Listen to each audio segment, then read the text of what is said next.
Hello, good morning, good evening po mga ka-subscriber. Mag-update lang po tayo sa ating mga video ngayon sa YouTube channel na i-update po natin yung impeachment ni Vice President P na binalik sa House. Ayan po, tingnan natin po mga ka-subscriber.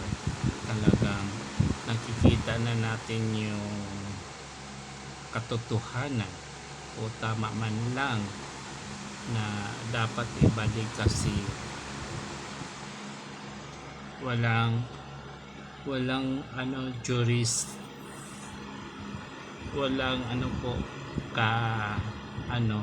kasi in-impeach kaagad nila ni si Inday Sara sa loob ng kalahating araw po ang pumirma 200 plus.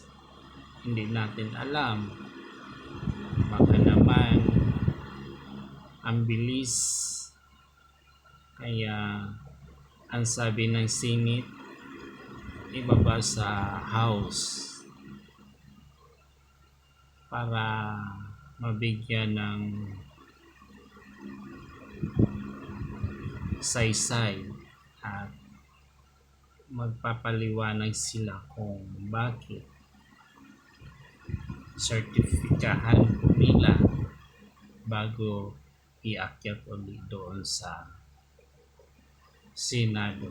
Hindi natin po alam kung mawalang saysay na talaga yan or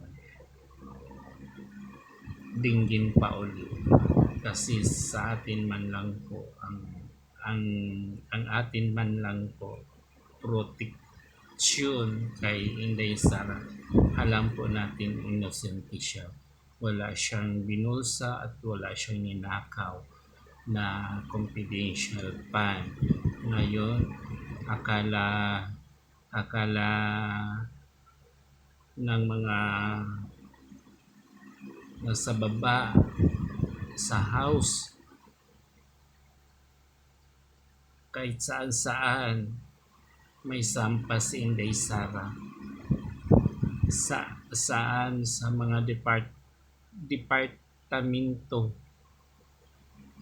sa sobrang galit nila sa mga Duterte.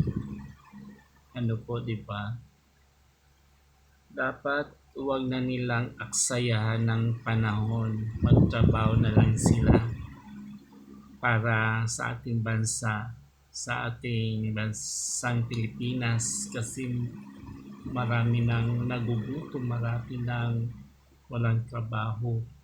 Nagtrabaho na lang sila kasi matagal pa man po yun, 2028 pa, ilang years pa gusto ninyong tanggalan si Inday Sara.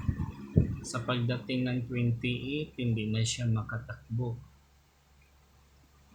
Alam niyo po mga ka-subscriber, ang masama talaga hindi talaga mananalo sa kabutihan. Kaya tigil-tigilan na natin yun. Magtrabaho na lang tayo ng maigi, mahalin po natin ang kapwa natin, mas lalo yung ating bayan.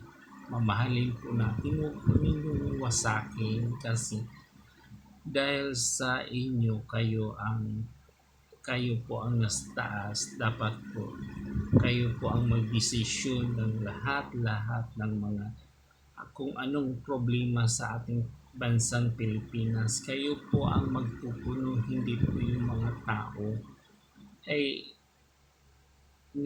Nilagay po kayo dyan ng ating Panginoon na para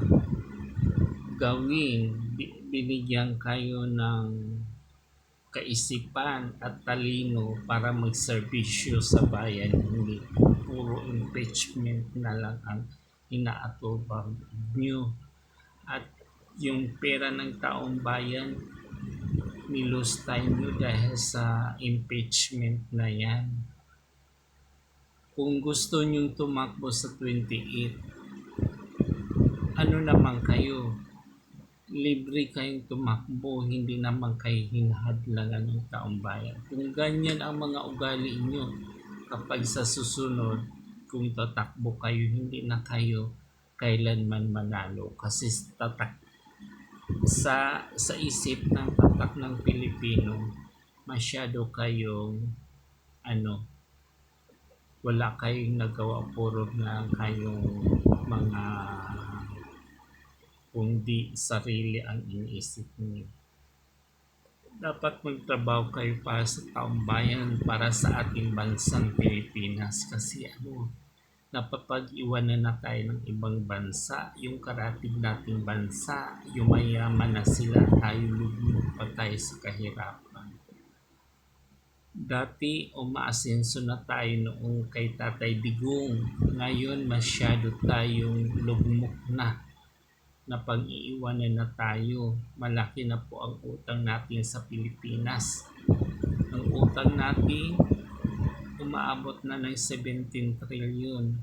Ay kay Tatay Digong yun, kay dating former president, 7.2 trillion lang yun. Anong nangyari po? Sobra na. Lumulubo na ang utang natin sa Pilipinas. Tama na po yun ang bangayan nyo.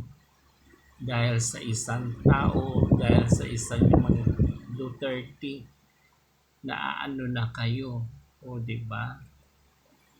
At saka yung pera natin ng kabanang bayan sa PhilHealth o wala na, sa BICAM, sa GAA, ano naman po yun, problema natin po yan sa ating bansang Pilipinas na nawala na po ang mga pera natin kung saan na po napunta.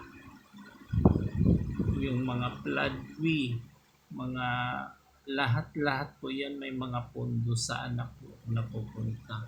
Walang construction na nagawa dito sa ating bansang Pilipinas. Puro na lang Duterte, awayan, bangayan, Duterte parati,